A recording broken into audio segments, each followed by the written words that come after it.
Ok, bueno, pues vamos a comenzar en esta noche acerca de hablar del reino de Dios. Ok, el reino de Dios que Jesús fue lo que más habló. Bueno, voy a compartir la pantalla. Gloria a Dios. Aquí está.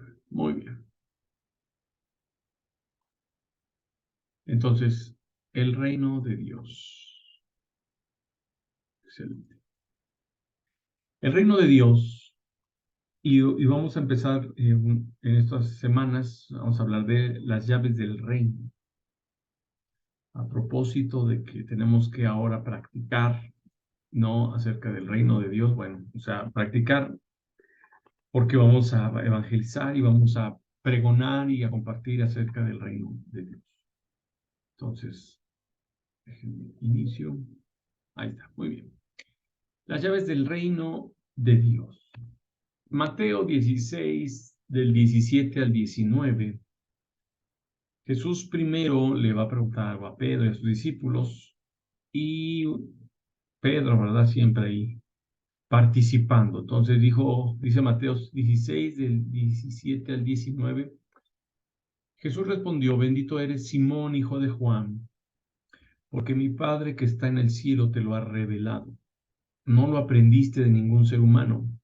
Ahora te digo que tú eres Pedro, que significa roca, y sobre esta roca edificaré mi iglesia, y el poder de la muerte no la conquistará. Y te daré las llaves del reino del cielo. Todo lo que prohíbas en la tierra será prohibido en el cielo, y todo lo que permitas en la tierra será permitido en el cielo. Muy bien. Jesús le da una respuesta contundente a Pedro, pero más que una respuesta es una impartición. Le está dando un diseño y le está dando un propósito en sí mismo al recibir las llaves. ¿Qué fue lo que provocó que Jesús le impartiera esto a Pedro? Bueno, Jesús le dijo a sus discípulos, si tú puedes leer el pasaje anterior, ¿no?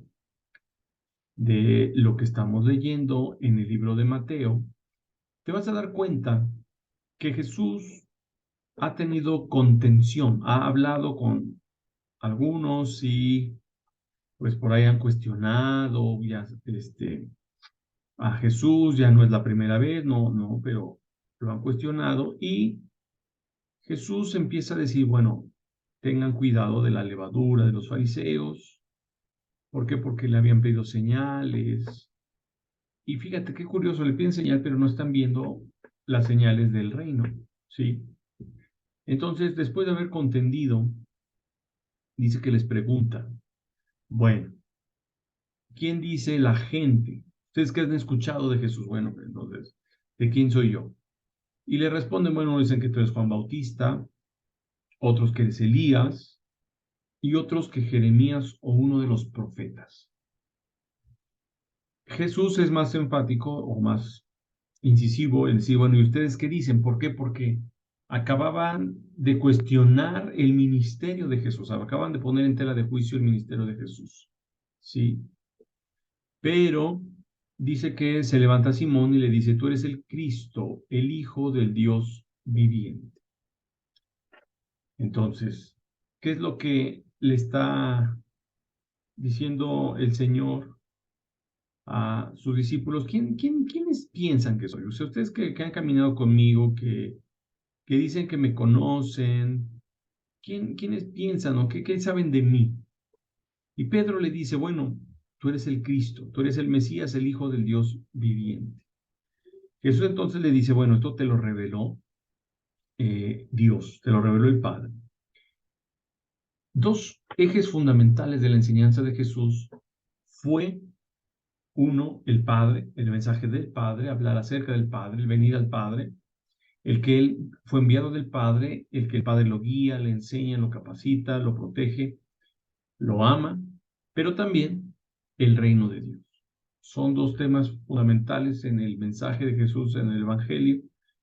Y ahora vemos que Jesús le dice, bueno, Pedro, no te lo ha revelado sangre ni carne, sino mi Padre. y le dice, te voy a dar algo, Pedro, te voy a dar las llaves del reino del cielo, o del reino de los cielos. Bueno, ¿qué es el reino de Dios?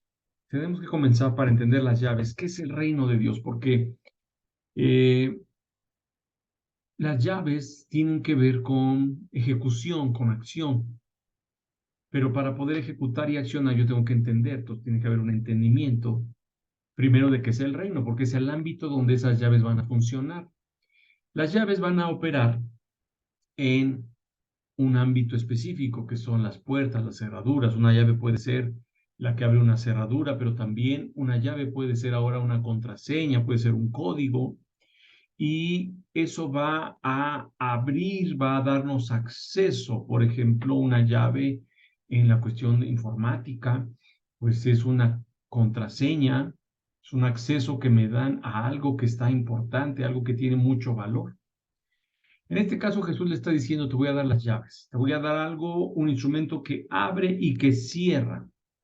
Y precisamente en el griego, Jesús, perdón, está usando que la palabra kleis, que significa llave, como cerrando una cerradura, literalmente o figuradamente. Está cerrando, o sea, algo que tiene la habilidad y tiene la capacidad para abrir y cerrar. Entonces Jesús está diciendo, te voy a dar la capacidad de abrir y cerrar, y eso nos tiene que hacer entender que si puede abrir y cerrar, eso significa que nos da acceso, que nos deja entrar, que nos permite salir, que deja que algo entre, que deja que algo salga, que podamos tomar algo del ámbito del reino de Dios. El reino de Dios, entendido de muchas formas y de muchas maneras dentro del cristianismo, la mayor parte de ese concepto del reino de Dios tiene que ver con el cielo. De hecho, el evangelista que maneja el término reino de los cielos es Mateo por excelencia, ¿sí? El reino de los cielos es semejante, el reino de los cielos es semejante. Mateo trae esa frase, digamos, hecha de él, ¿no? La propia, la acuña. Y en los demás evangelistas, por ejemplo, Lucas, Marcos, va a hablar del reino de Dios. Entonces, Mateo va a hablar acerca del reino de los cielos o el reino del cielo, y generalmente, o la manera primera de entender el reino de Dios para el cristianismo es que es el cielo, o sea, que es donde Dios habita, que es donde Dios gobierna, lo cual es cierto. ¿Por qué? Porque el fundamento de Dios se centra en del gobierno de Dios se centra en su trono, ahorita lo vamos a ver, y su trono está en el cielo, lo dice el libro de los Salmos, que su trono está en el cielo y la tierra es el estrado de sus pies. Entonces, sí, el reino de los cielos tiene que ver con el cielo. Pero de ahí se ha tomado o se ha enseñado que el reino de los cielos tiene que ver solamente con la eternidad futura, que es donde vamos a ir los redimidos, y ahí ya no habrá dolor, tristeza, pecado, etcétera, sino que podremos estar ahí para siempre. Entonces asumimos que entonces el reino de los cielos es algo futuro, es algo que todavía no tenemos acceso porque no hemos logrado o no hemos alcanzado la redención del cuerpo. Acuérdate que la redención del alma, alma espíritu, ya ha sido dada, ¿no? El espíritu ha nacido de nuevo, el alma ha sido redimida por Cristo, por su sacrificio perfecto, entonces soy salvo, y si soy salvo tengo acceso a la vida eterna. Y damos por sentado que la vida eterna es en el futuro, cuando yo muera de la tierra, ¿no? Yo muera aquí en la tierra y parta. Pero, aunque el reino desde los cielos se refiere obviamente al ámbito de gobierno de Dios, que es el cielo, no se está refiriendo a algo futuro. La operación del reino de Dios y del reino del cielo lo proclamó Juan Bautista, y el mismo Señor Jesucristo dijo, el reino se ha acercado y el reino está entre vosotros. Entonces, no es la referencia al futuro, sino es una referencia actual. Es una referencia que se centra en la figura y en la persona de Cristo, en su obra, en su ministerio, en lo que Él hizo y lo que nos ha heredado a los que somos hijos de Dios. Entonces, el reino de Dios es presente. El reino de Dios es accesible, se puede alcanzar. Cuando Jesús está hablando en el libro de Juan con Nicodemo, Le pregunta a Nicodemo cómo es que puede hacer las obras de Dios. Y entonces le dice el Señor Jesús, bueno, necesitas nacer de nuevo para poder ver el reino. Y necesitas nacer en el ámbito del agua y del espíritu para poder accesar al reino. Si solamente tenemos el enfoque de la salvación, o sea, o de la doctrina de la salvación, pues vamos a asumir que el nuevo nacimiento implica, bueno, pues para el poder entrar a la vida eterna. Pero no es una cuestión, digamos, que se quede ahí, sino que podemos acceder al reino, al ámbito del reino, a través del nuevo nacimiento. El nuevo nacimiento me permite operar, me permite mover, me permite tener acceso al reino de Dios. Entonces, voy a ir desglosando todo esto, pero el reino de Dios no solo es el cielo, o sea, opera desde el cielo, pero opera sobre la tierra. ¿Qué permite que opere sobre la tierra? Bueno, que hay un diseño y el diseño está en que Dios creó a la raza humana y la raza humana que ha creído en Cristo, los hombres y mujeres que hemos creído en Cristo Jesús, tenemos acceso al reino de Dios. Por lo tanto, somos los que fuimos, o bueno, somos legalmente los que podemos establecer el reino de Dios aquí en la tierra.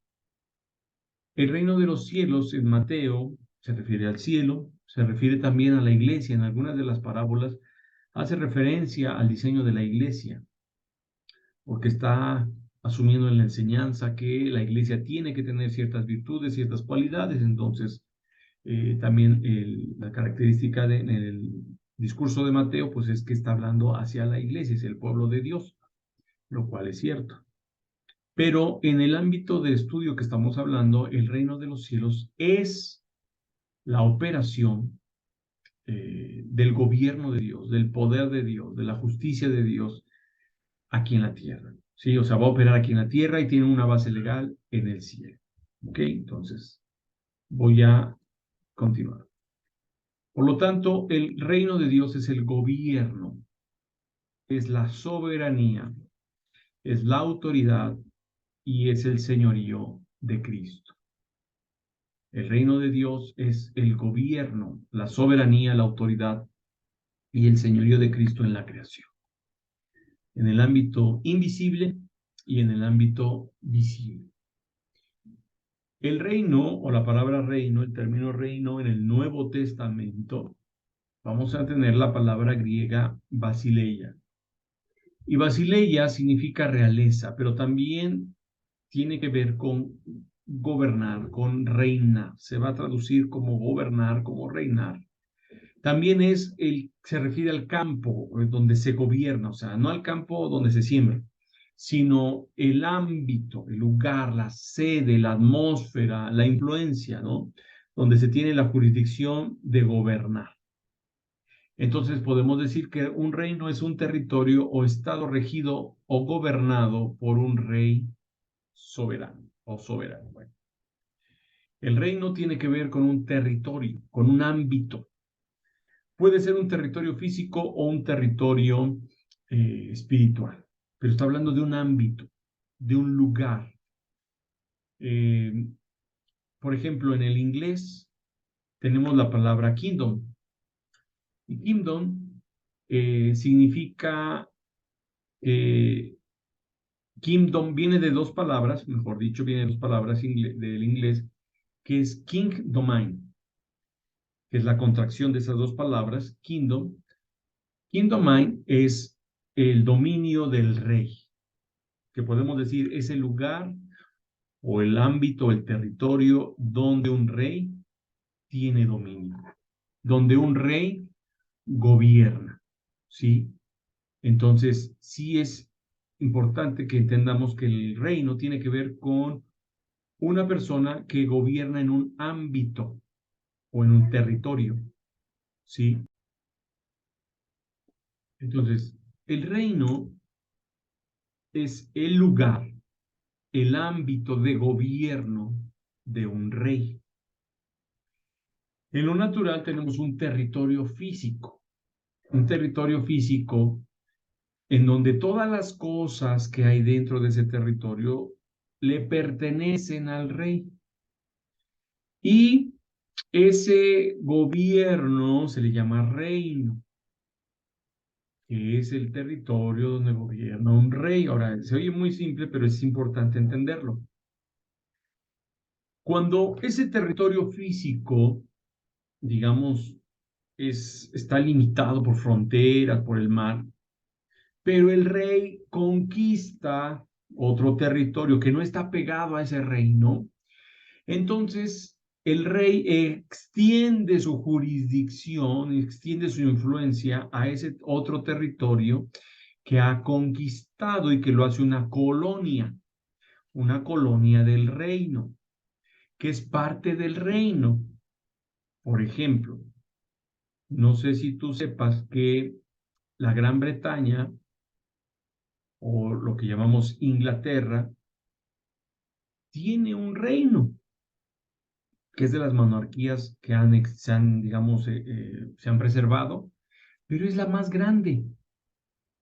Es más grande que la de España, más grande que la de Países Bajos, más grande que otras monarquías, porque el gobierno de allá, o el reino, que se llama Reino Unido, no sé si tú lo has escuchado, Reino Unido, y nosotros pensamos, pues es Inglaterra, es Gran Bretaña. No, Reino Unido tiene que ver con toda la institucionalidad de la monarquía inglesa en Inglaterra o en esa isla de la Bretaña, la Gran Bretaña, pero que se extiende a Irlanda, que se extiende a otras naciones como Canadá. No sé si tú sepas que Canadá pertenece a todo lo que es el Reino Unido, ¿sí? Es perteneciente al reino. Entonces, por eso en Canadá no hay presidente, hay un primer ministro que acaba de venir a México. Y el primer ministro, ¿por qué no puede haber presidente? Porque hay una monarquía que ya no es absoluta, sino que es representativa porque tiene ya un gobierno con representantes populares o del pueblo. Pero Gran Bretaña todavía hace un tiempo las Bahamas le pertenecían, algunos países de África, por ejemplo, que tenían ahí dominio. Entonces, sí es diferente. Hay colonias, pero las reglas del Reino Unido se manifestaban y se respetaban. Se respetaba la reina Isabel en este caso y ahora se respeta la corona inglesa que está en el rey Carlos. ¿Ok? Entonces, por ejemplo, en Bahamas, que es donde yo he leído un poquito, se toma té. Así como en Inglaterra está la hora del té, así también en Bahamas. Tienen la hora del té gracias a la colonia. Hablan inglés y rendían homenaje a la reina, o sea, a la corona. Entonces, de hecho, ahora se ha habido cambios y hay países que han querido quitarse el yugo de Reino Unido, que ahorita se me escapa el nombre, tiene un nombre específico, esa, eh, ese nombre, o sea, tiene un nombre específico, se me olvida, bueno, pero el reino entonces es el territorio que puede ser el territorio físico que está ahí, donde vive el rey, pero que puede ser también la extensión a través de una colonia, de una conquista. Entonces se convierte ahí en una colonia del reino, aunque no esté junto, pero tiene influencia en lo lejano, ¿sí? La soberanía, el gobierno, la autoridad y el señorío del rey de ese reino se ejercen en las colonias, ¿ok? Se ejercen en las colonias. Ok. Entonces, el reino de Dios es el reino, eh, ok.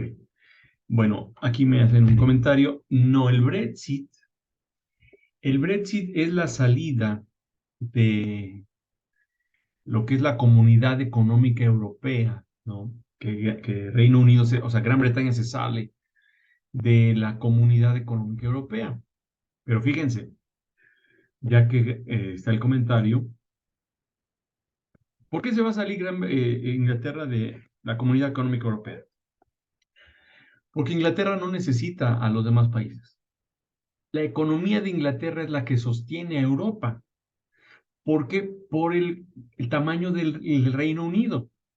Es decir, por el tamaño de todo el poder económico, político, militar que tiene el Reino Unido, sostiene a Europa. Por eso la libra esterlina, o sea, eso no se sabe, pero en realidad los mercados financieros, quien sostiene la economía mundial y quien gobierna la economía mundial, no es Estados Unidos, es Gran Bretaña, o sea, es el Reino Unido. Ellos son, por eso la libra esterlina le gana al dólar, ¿sí? Son los que más tienen ellos dominio. No sé si tú sepas, nada más para que te des una idea, del poder que tiene la corona inglesa. ¿Tú sabías que la corona inglesa tenía acciones de lo que hoy es CFE, antes Compañía de Luz y Fuerza? Ellos eran propietarios de acciones de las torres donde pusieron o sea, donde que corre la luz. Por eso la infraestructura que se hizo, ahora que se hizo todo lo del problema de la compañía, ya me metí aquí, pero eh, ellos no podían disolver totalmente la empresa. ¿Por qué? Porque tenían que pagarle a la corona sus acciones. Y ella que reclamó la infraestructura, porque eso le da mayor rendimiento. O sea, la corona inglesa es la que gobierna todo. Por eso mucho se especuló del anticristo, o se ha especulado del anticristo que tiene que ver con la corona inglesa. ¿Por qué? Porque son los que realmente gobiernan económicamente el mundo. El mundo depende de ellos, ¿sí? Entonces, no es Alemania, es decir, Alemania sostiene Europa, no, no es cierto, es Inglaterra. Por eso Inglaterra dijo, yo me salgo, ¿sí? Yo no necesito, o sea, ya no voy a cargar con ellos, ya que se hagan bolas, ya no voy a pagar sus cuentas. Entonces, no, el Brexit es otra cosa. Entonces, muy bien, espero que haya quedado claro esta parte. Fundamentos o bases del reino de Dios. La autoridad, la soberanía, el gobierno y el señorío. Son cuatro fundamentos que no se te deben de olvidar, ¿sí? Que son la base, son la clave del reino de Dios. Así funciona el reino de Dios. Son cuatro principios importantísimos del reino de Dios. En cuanto a la autoridad, el reino de Dios es un reino de autoridad. Dios es la máxima autoridad del universo. Su autoridad descansa en el trono, o sea, en su trono. Como Él es el único que se puede sentar en su trono, y su trono representa el máximo poder que tú puedes imaginar, la máxima autoridad. Por eso uno de los títulos de Dios es el Elión, el Altísimo, el que está por encima de todas las cosas. Es tan alto que está por encima de todo. Entonces, el que se puede sentar en el trono de Dios solo es Dios, porque nadie más tiene eh, el derecho, nadie más tiene la capacidad, ¿sí? La autoridad de sentarse en ese trono. Ese trono le pertenece a Dios. Por eso cuando Lucero quiere levantarse en contra del reino de Dios y sentarse, subiré a lo alto donde está Dios y allá pondré mi trono junto al trono de Dios. Dios dijo, no, nadie puede estar a la par de Dios. Es la máxima autoridad. El trono de Dios es la máxima autoridad del universo.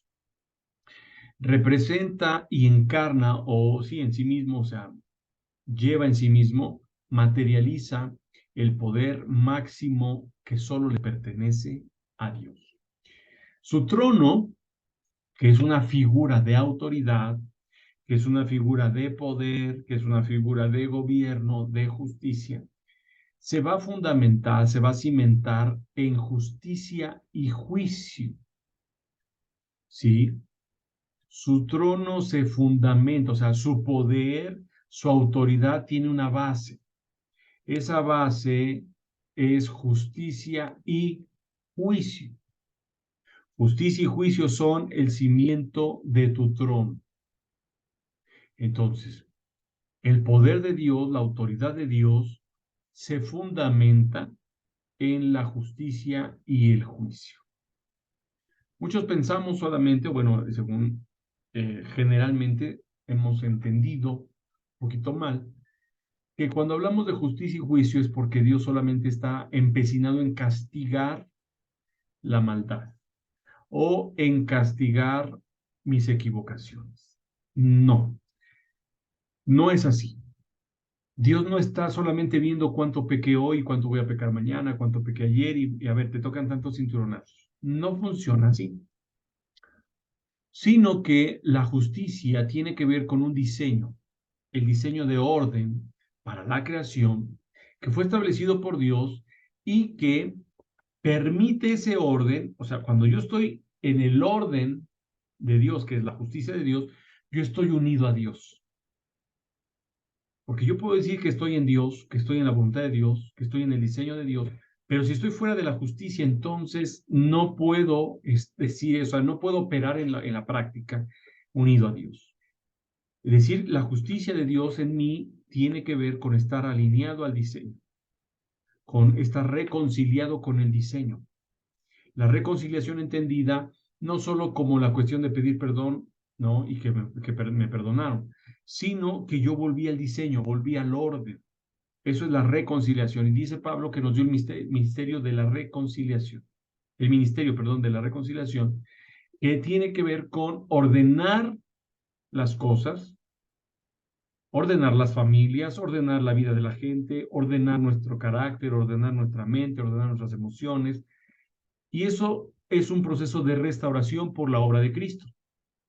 Pero la justicia de Dios se establece en mí cuando yo tengo un encuentro con el trono de Dios. Para que yo pueda reconocer la autoridad de Dios en mi vida, yo necesito tener un encuentro con la autoridad.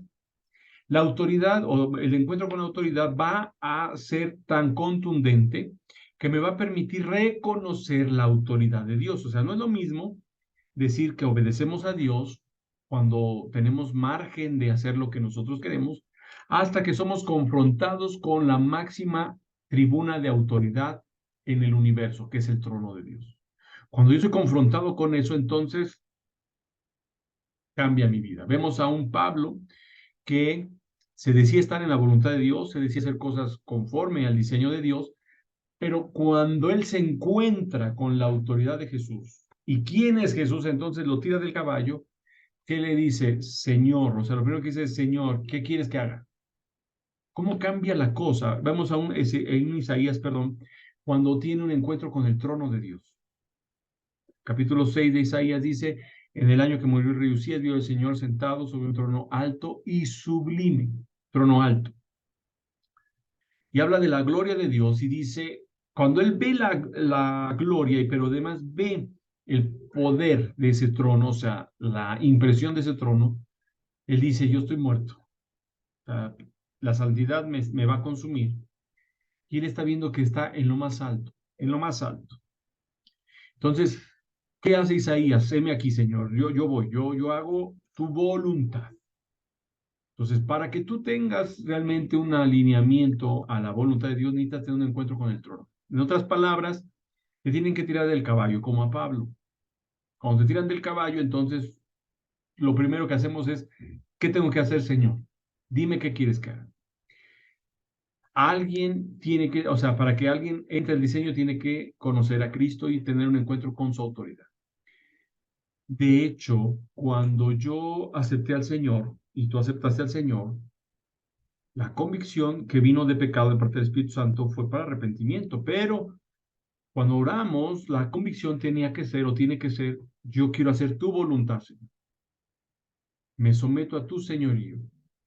Que si reconoces que Jesús es el Señor, confiesas que Jesús es el Señor, entonces me voy a someter a tu autoridad. Tengo un encuentro con la autoridad. Entonces la justicia es estar unido a Dios y a lo que Él es. Si Él es bueno, si Él es santo, si Él es amor, si Él es misericordia, eso es justicia. El juicio no es el castigo del pecado. O sea, obviamente sí, el pecado se juzga, pecado se castiga. Pero el juicio es la manera en la cual Dios me alinea o alinea la creación a la voluntad y a la justicia de Dios. Entonces el juicio no es un castigo solamente, el juicio no es la destrucción, solamente asociamos el juicio a la destrucción, al fuego, al castigo, cuando el juicio es la manera en la cual soy alineado. Vemos a un David que tuvo que ser alineado en un juicio. ¿Cuál fue el juicio? Bueno, tuvo varios juicios. Por ejemplo, cuando él quiso censar al pueblo, Dios le dice, hay tres sentencias, escoge una. Él escogió una y bueno, se ejecutó. ¿Qué entendió? Él dijo, perdóname, Señor. ¿Por qué? Porque yo actué fuera de tu justicia. Vemos a quién más, bueno, el salmista por eso decía, o sea, David decía, tus juicios son más sagrados, más deseables que el oro y más dulces que la miel. ¿Cómo puede ser posible que alguien diga que el castigo es, no, es que el castigo no es que no es violencia, no es maltrato, es alinearme. Y Dios tiene que escudriñar nuestro corazón, escudriñar nuestros pensamientos, nuestras actitudes, nuestras motivaciones. Entonces, es la manera que Dios nos alinea. Ya el juicio de destrucción es el extremo, ¿sí?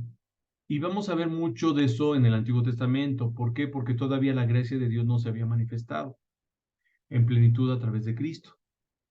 La gracia y la verdad dice que vinieron a través de Jesucristo, mientras que la ley de Moisés vinieron a través de, bueno, la ley vino a través de Moisés y la gracia y la verdad vinieron a través de Jesús. Entonces, el reino de Dios no admite injusticia, no admite injusticia. Por eso dice que el amor no se goza de la injusticia. ¿Qué es injusticia? Injusticia, pues, es no hacer la justicia o estar fuera de la justicia.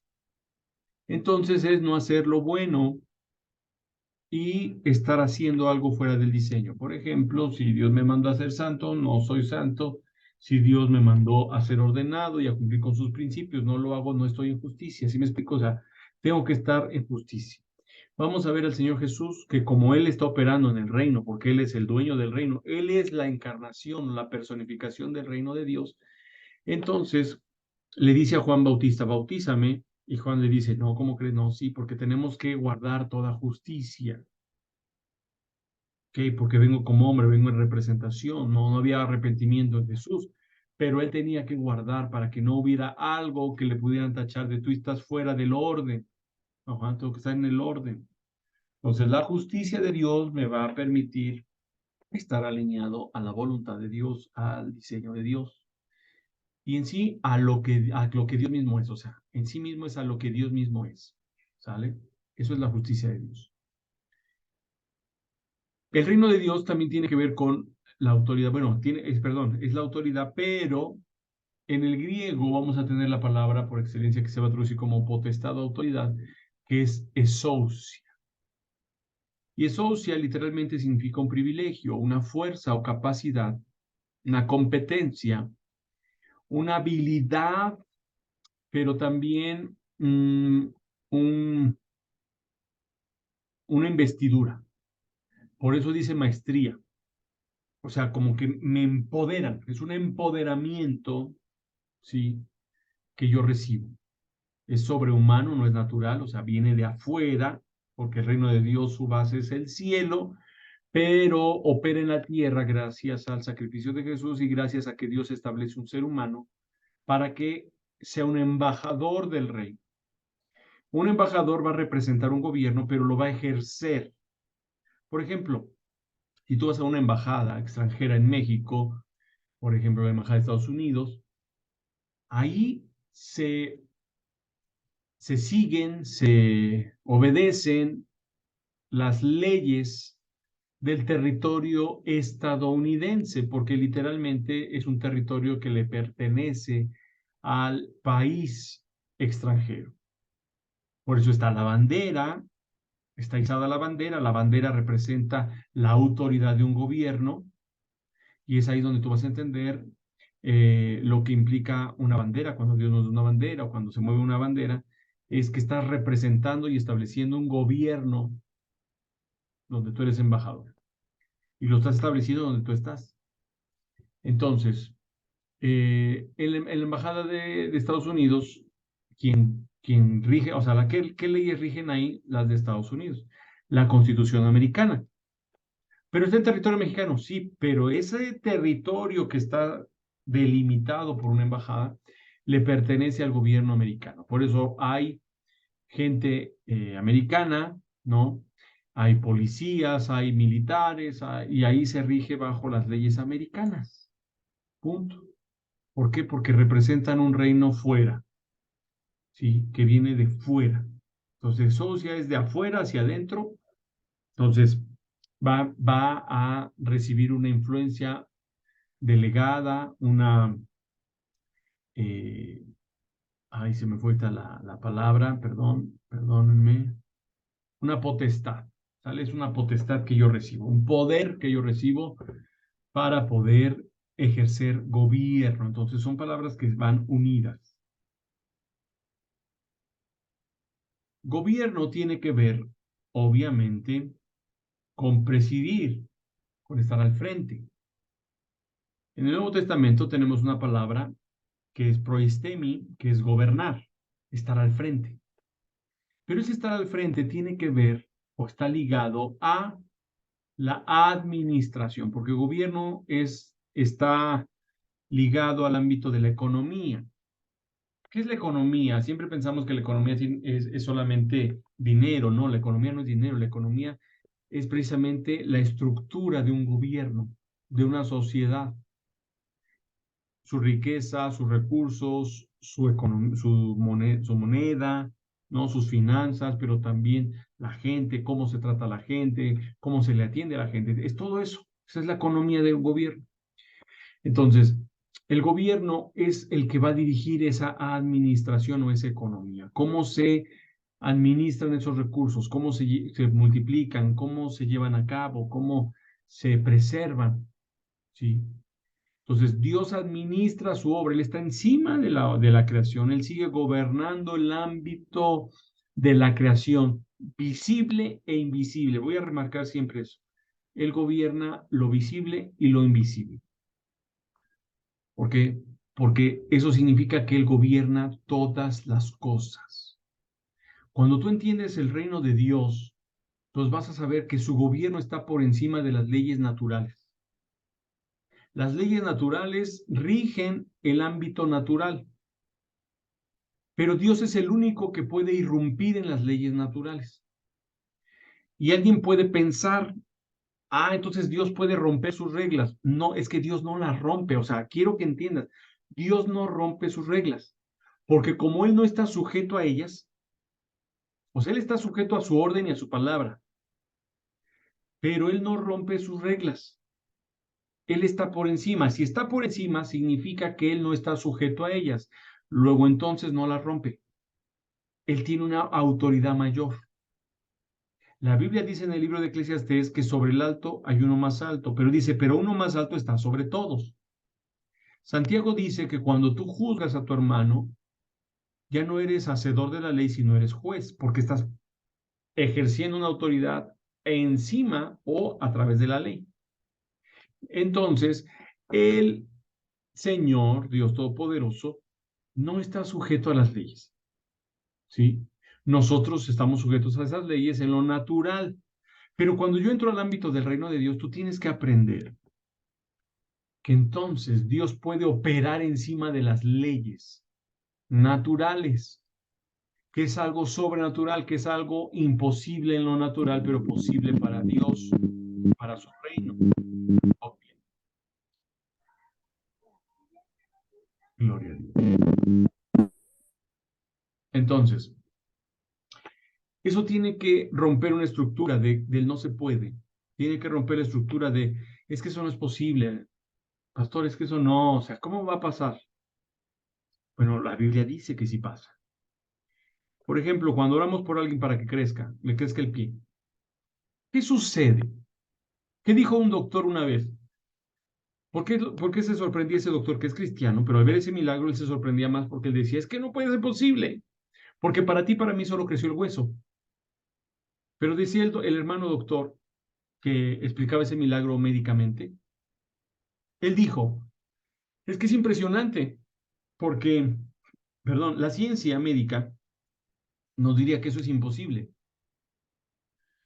Y por eso le decía, si yo no lo estuviera viendo, pues sería imposible. Pero él dijo, cuando crece una pierna o crece un brazo, crece el hueso, crecen los músculos, crecen los tendones, crecen los vasos sanguíneos. O sea, crecen un chorro de cosas en ese momento. ¿Y por qué sucede? Entonces, no solo quiero que digas, pues porque Dios tiene poder, no, porque el gobierno de Dios está por encima de lo natural. Entonces, el reino de Dios es sobrenatural. Ciertamente la palabra sobrenatural no aparece en las escrituras y por eso muchos han criticado o no aceptan, no, es que eso no es de Dios, porque ¿cómo que sobrenatural? No, pues es que significa que está por encima de lo natural o más allá de lo natural, que no es normal, que no es común, que no es ordinario, es algo extraordinario. Entonces, si tú aprendes los principios del reino de Dios, vas a saber que si Dios gobierna por encima de las leyes naturales, va a gobernar en la salud, va a gobernar en lo físico, va a gobernar en lo matemático. ¿Por qué? Porque Él gobierna por encima de las leyes naturales. ¿Sí?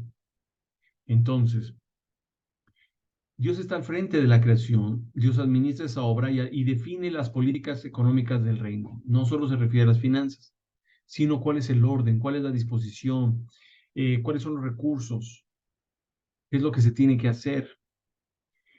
Él dicta las leyes y establece los diseños, los principios y los propósitos de la creación. Ya quedaron establecidos. Entonces, el sol tiene un diseño, el mar, dice, le puso límite al mar que no debe de salir. ¿Por qué sale entonces? Ah, pues porque algo sucede, ¿sí? Que provoca que el mar se salga. Pero que entonces, si yo entiendo que es el reino, entonces, ¿por qué hemos orado cuando venían los huracanes? Porque tenemos la autoridad del reino y el reino está por encima. Entonces, para pastores, temporada de huracanes, sí, está bien, se tienen que formar, pero vamos a evitar la destrucción. Aunque se provoquen con el pecado de la gente, o sea, digamos, se alebrestan los demonios, las potestades de muerte, destrucción, y aprovechan los huracanes, pero ¿qué sucede? Que tenemos autoridad para qué? Para estar encima. No es mi autoridad, no es mi capricho. Ejerzo el reino de Dios a favor de los planes de salvación, de restauración de la humanidad. Entonces, Dios dicta sus leyes, las establece, pero los principios del reino, el reino mismo está por encima de todas las cosas. ¿Por qué? Porque dije que el reino de Dios es la persona de Jesús. A él le fue dado todo poder, todo dominio, toda autoridad, todo gobierno para que lo ejerciera de parte de Dios. Y entonces Él lo puede ejercer, lo ha ejercido desde el principio al crear todas las cosas. Él creó todas las cosas. Y dice la Escritura que todo fue creado por medio de Él y para Él.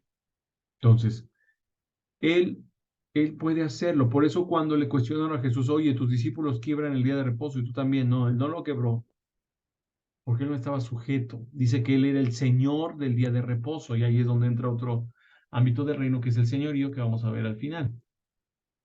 La soberanía es un atributo por el cual Dios solamente se determina a sí mismo a hacer lo que quiere hacer. Soberanía es que nadie le dio legalidad a Dios, nadie le dio el derecho a Dios, Él no se lo ganó, sino que Él en sí mismo ya es digno por ser Dios, por ser el creador, por ser quien es, Él es digno de serlo. Él lo merece, le pertenece a Él. Además de que Él no cambia, eso no va a cambiar y Él no falla, no hay un diseño en su soberanía, si no, no se equivocó nadie. En el reino de Dios solamente Dios gobierna, solo Dios gobierna. Yo ejerzo la autoridad del reino, pero el que gobierna es Dios, el soberano es Dios. Yo tengo acceso al reino y en la medida de mi obediencia a la autoridad, yo voy recibiendo autoridad para ejercer el reino de Dios para operar en el reino de Dios. Pero el único que se puede sentar en ese trono se llama Dios. Por eso en Apocalipsis, que si entendemos mal el Apocalipsis, pareciera como que el libro de terror de la Biblia, porque habla de los juicios y de la destrucción y de los muertos y de los demonios y etcétera. Pero Juan dice, no, es que es el libro de la revelación. Por eso Apocalipsis lo asociamos ya con destrucción, de ahí el término apocalíptico, pero en realidad dice que es la revelación, libro de la revelación de Jesucristo. Entonces, tiene un lenguaje muy sofisticado, Apocalipsis, que no es muy fácil de entender, porque lo escribe un sacerdote, un levita, y utiliza muchos simbolismos levíticos, o sea, del sacerdocio. Pero ¿a quién revela? A Cristo. Y vamos a ver que cuando en capítulo 1 se le presenta a Juan, dice que vio 7 candelabros de oro, hace referencia a un diseño sacerdotal, un diseño del templo. O sea, todo lo que habla ahí hace referencia a el diseño sacerdotal que hay en Cristo. Entonces, el Apocalipsis no es el libro de terror. Está mal entendido en muchas cosas. Pero nos habla del gobierno y la soberanía de Dios. ¿Manifestado en quién? En Cristo, porque Él es el único capaz de ejecutar la palabra. Soltó los sellos, ¿sí? Todas las que son trompetas, copas, todo está sujeto ¿a qué? A un diseño que habla de Cristo, que revela a Cristo, en la justicia que revela a Cristo, en su voluntad perfecta, en su poder, en su gobierno. ¿Ok? Ahora, importante, en el reino de Dios no hay democracia. Decía de Apocalipsis, ¿por qué? Porque vemos en el capítulo 5 que los ancianos, sí, perdón, se postran y arrojan sus coronas ante el Cordero. Digno eres de recibir el poder, la gloria, el honor, la alabanza. ¿Sí? ¿Quién es digno? El Cordero. ¿Quién es digno? El Cordero. ¿Y por qué arrojan sus coronas? Porque allá en el cielo solo puede haber un rey, hay un rey. Ellos recibieron autoridad, sí, pero ahí reconocen que la máxima autoridad es Dios. Nada más es Él. ¿Sí? Es capítulo 4, perdón, corrijo, capítulo 4, versículo 10. Se arrojan sus coronas y adoran al que está sentado en el trono, el que vive para siempre, por siempre y para siempre.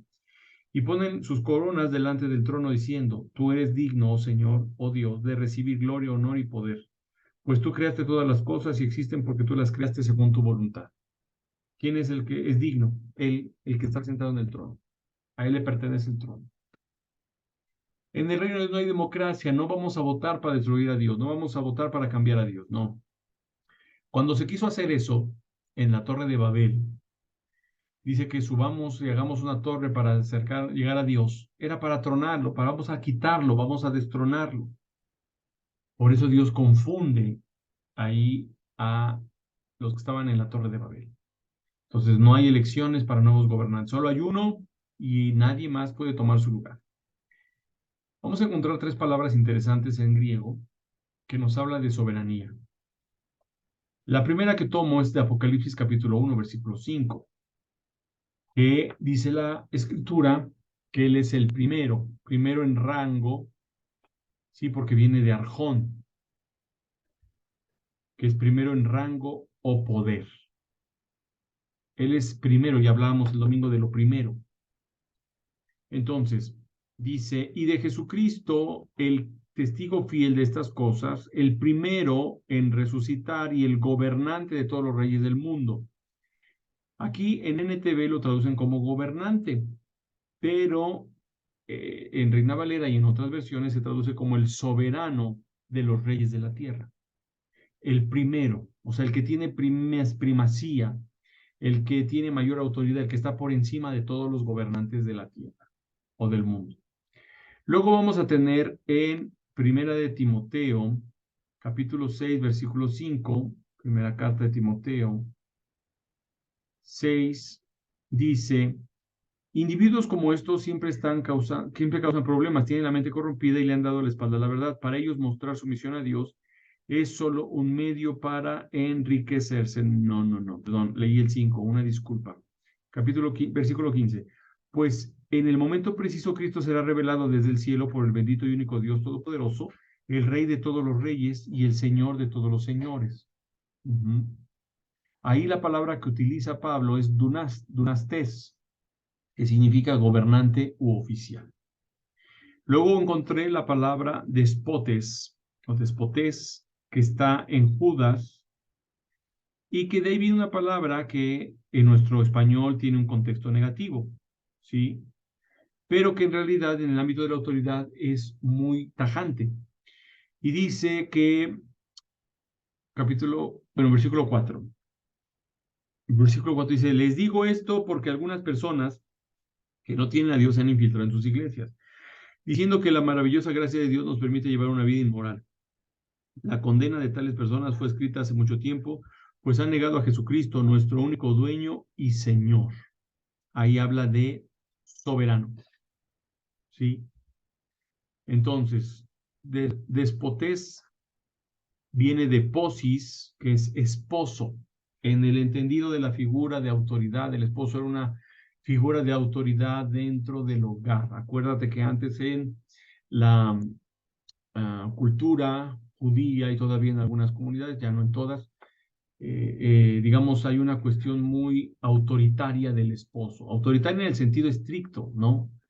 No en el negativo que nos han hecho, o bueno, que luego tomamos, sino que es radical.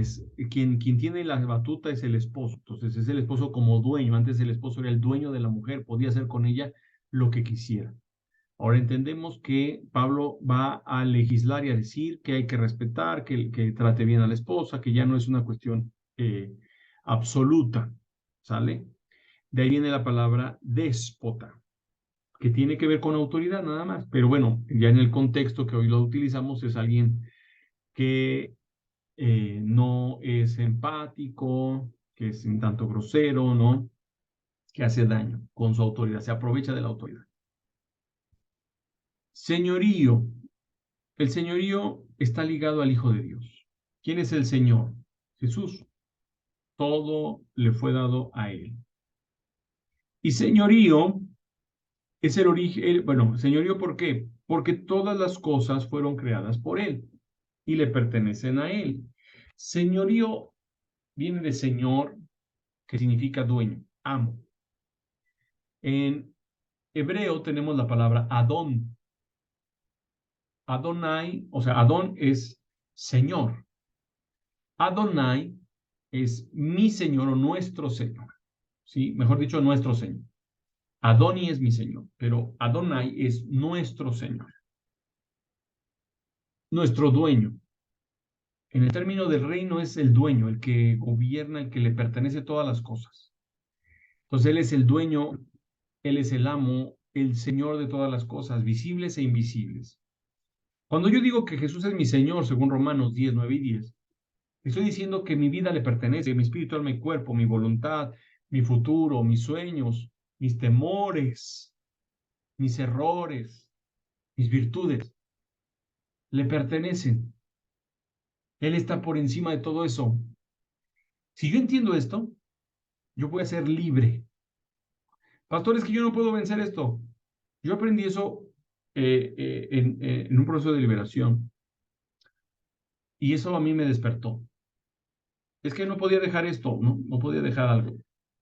Entonces me acuerdo, una profeta nos dio esta enseñanza y dijo, es que tienes que aprender quién es tu Señor.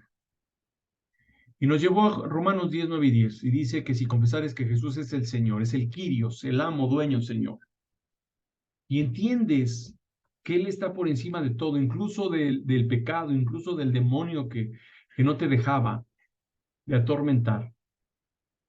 Dice, sí, cierto, entonces yo no voy a someterme a lo que no es mi Señor. Ese pecado ya no es mi Señor, es Cristo. Esa debilidad ya no es mi Señor, ya no me gobierna, es Cristo. Entonces, Cristo está por encima, entonces se somete a la soberanía de Dios, se somete al señorío de Cristo. No es solo así, sino tienes que, a ver, Señor, revélame el señorío, revélame el Señor. Significa que le pertenezco, que nadie puede llegar como que ahorita molesto a Alberto y ahorita le voy a hacer la vida. No, no, no puedo ser esclavo de lo que no es mi Señor. Hoy me someto a quien es mi Señor. Ajá. Colosenses 1:15 al 16 dice, Cristo es la imagen visible del Dios invisible. Él ya existía antes de que las cosas fueran creadas y es supremo sobre toda la creación, porque por medio de Él, es decir, de Cristo como el Señor, Dios creó todo lo que existe en los lugares celestiales y en la tierra. Hizo las cosas que podemos ver y las que no podemos ver, tales como tronos, reinos, gobernantes y autoridades del mundo invisible. Todo fue creado por medio de Él y para Él. Todo fue creado por medio de Él y para Él. Le pertenece todo a Él. ¿Por qué? ¿Por qué lo creó? Él le pertenece todo. Por eso le pertenece nuestra vida. Por eso los seres humanos debemos rendirle gratitud, adoración, obediencia a Dios, porque Él nos creó. El salmista dice, somos su pueblo, Él nos hizo y no nosotros a nosotros mismos. Por eso nada más, es el principio absoluto del reino de Dios. ¿Ok?